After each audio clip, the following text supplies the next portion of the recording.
What's wrong with miniskirts? What's wrong with hot pants? I mean, well, see, this is a European design thing, but righteous people, you go to Saudi Arabia and tell a woman to put on miniskirt. Go to Zaire, Africa, and have the women put on short dresses. And she's walking around with a skirt up to here. And then what's happening? Well, why do I want everybody to see her? What's a man? I mean, people looking and winking, they lusting for her, all kind of freaks and no good people on the streets. Why do I want my wife? She can't bend over because the panties show if the wind blow. Horses show the behind. Cows and animals and mules. Human beings don't walk around with the behind out. Savages walk around with the behinds out. And my wife's behind ain't for every man to look at. You understand? So it makes a lot of sense. So how can I protect my woman if I'm walking down the street, she's half naked, and some sadist run up and grab her? Hell, I shouldn't have put out there. If I got merchandise I want to sell, I put in the window for you to see. So if I want my wife, why do I want everybody to see my wife? What's private? What's mine? Everybody looking at her. Which means what's wrong with it? How can you have a wife or somebody you love? Anything God made precious, nature hides it. You cannot find diamonds easy. You have to dig and dig and dig, and then you got to work to clean them. You cannot, you cannot find, listen, you cannot find gold. Everything God made valuable, He made it hard to get. Pearls, rubies, and ain't my all. You have to dig, and half the time it don't strike. Everything God created that was valuable, He made it hard to get to. Ain't my woman more important than some diamonds and some oil and some gold when she's the field which produced my sons and daughters? Why should she walk around all nude in all of these design clothes? Her breasts is out. She's on the beach wearing clothes that show more than her panties when she go to bed. That's right. People don't just might as well come out with a brassiere on and her panties. She'd be more covered up than she do in the European style with just something covering up her nipple and just a little old G-string over, and she's walking out on the beach naked. These are savages. How am I have my daughter, my wife, or my woman walking around for her man? Ooh, look, I could do. Boy, if I could get to her. And what I want that for? She's mine. What do you mean, what's wrong with walking around half naked? That don't look bad to you because you're of the European nature, and the black people are righteous, and the Europeans have made them unrighteous. But look, I mean, before you go on, there are lots of black tribes who nudity is their dress. They walk around naked. There's nothing wrong in that either. They don't look at it like you do, and I don't know enough about them. They were savages. They're not savages. Yes, there's some savages. We were all savages at one. They were savages, and we don't style after them. You're talking about the ones who went out into the jungles and started living a beach-like life. We know all about the history of Africa and how it started and this and that, but there are the civilized people there too. And these are the ones we pattern. I want you two people to stand up and take a bow to show you how women dress and how my wife Sure, that'd be interesting. Let's look at that. Because the sisters stand up who've been converted to our movement in America. This is where our women dress. Can we put the lights These are women right here. Do that look bad to you? Ain't that beautiful? And that's the way the black woman should look. That's the way she should walk around. That's the way our women look. They are sisters who were converted through the Muhammad Speaks newspaper. These are thousands and thousands and thousands of women in America. In every city, you'll see this take place in the day. You understand? They're clean. They serve God, Allah. They don't serve some English clothes designer. They serve God, and they're proud of it. And what's wrong with that? You ask what's wrong with a miniskirt? What's wrong with that? There's nothing wrong with that. What man wouldn't want his woman covered up? He can go to work knowing that she ain't somewhere flirting. Some man chasing down the street for her behind part. What's wrong with that? There's nothing wrong with it. Nothing. No. So there's something wrong with that, though, showing it all. I don't think there's anything wrong with it. You don't think there's wrong with it? No, not at all. You don't? Not at all. That's because you're white. That's because your nature's not righteous. No, listen, it's not because I'm white and you're black. I mean, that's nonsense. No, your nature is not righteous. How do you mean my nature is not righteous? You said you don't mind your woman walking half naked. You're making some incredible assumptions about me. You tell me you don't. It's the truth. You're telling the world on television. Have you got the priority on the truth? Yes. You know the truth more than I do? The truth is that you don't mind your woman walking around half nude.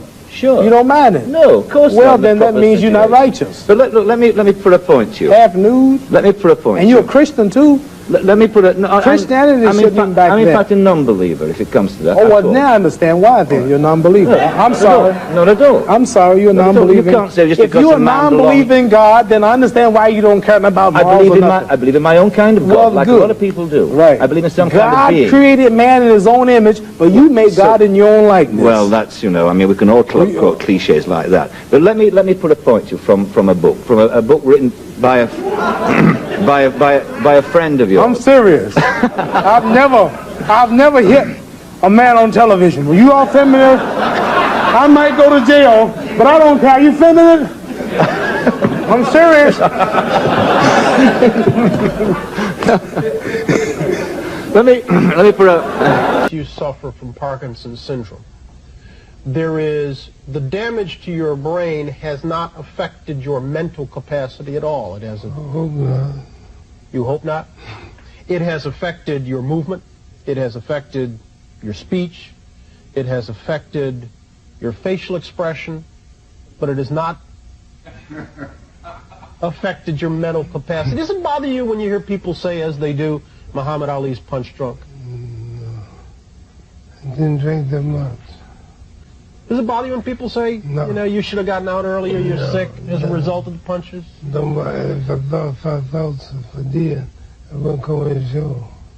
You wouldn't come on here? No, because I'd be worried about what you were asking.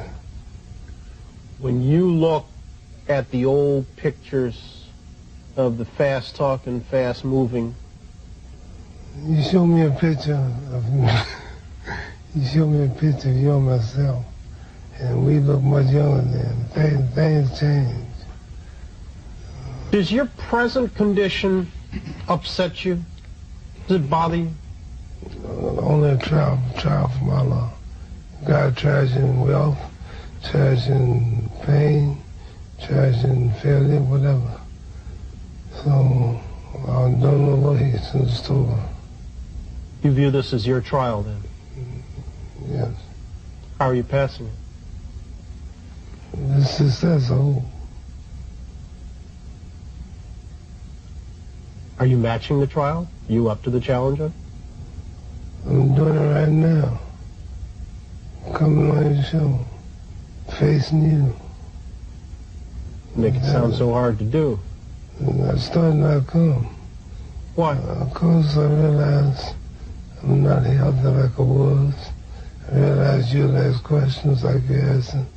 But my pride would make me say no.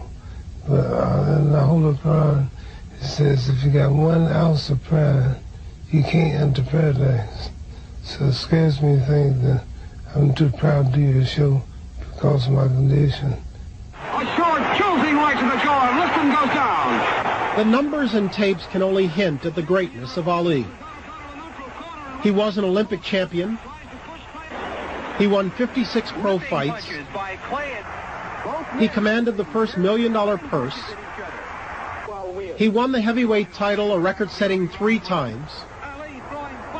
He gave unforgettable performances from Houston to New York and Zaire to Manila.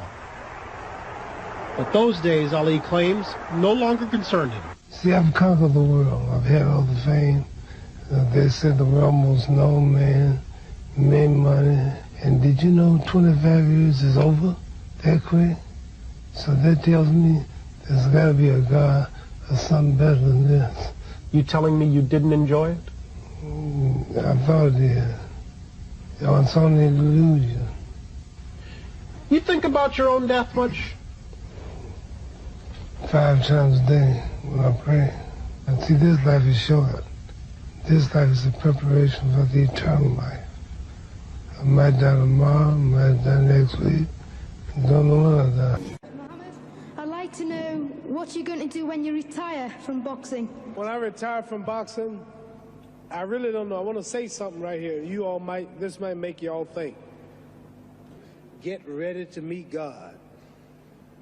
Owning real estate, going in business, teaching boxers, that won't get me to heaven. How many here believe there's a supreme being, believe there's a God? How many believe there's some power that made the sun, the moon, the stars? How many believe that this stuff didn't just come out here? Somebody wiser than us made it. How many believe there's a God? How many believe there's not a God? All right, if I told you who don't believe in God, if I told you that this glass sprang into existence, this glass made itself, no man made this glass, would you believe it? If I told you this television station popped into existence, it just, no man made it, you said Muhammad Ali's crazy. All right. If that glass couldn't make itself, if this building didn't make itself, then how did the moon get out there? How did the stars and Jupiter, Neptune and Mars and the sun, how did nature, how did all this come here if didn't know why is something planning to make it?